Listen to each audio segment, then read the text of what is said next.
Mementos please. Suchir India Kiran గారికి memento.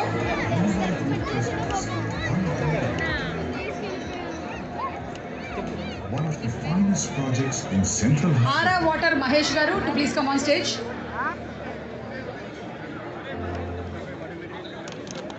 దయచేసి ఇంకెవరు వెళ్ళకండి. కుర్చీ మడత పెట్టే కార్యక్రమం ఒకటి మన శివ నిర్వాణ గారి నిన్ను కోరి డైరెక్టర్ శివ నిర్వాణ గారి పర్ఫార్మెన్స్ ఉంది.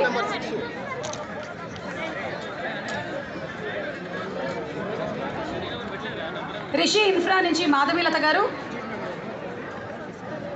కళామందిర్ నుంచి కళ్యాణ్ గారు to please accept the memento. దాని తర్వాత నాని గారు మాట్లాడతారు, అందరు హీరోలు మాట్లాడతారు. మంగళగౌరి నుంచి కృష్ణమూర్తి గారు,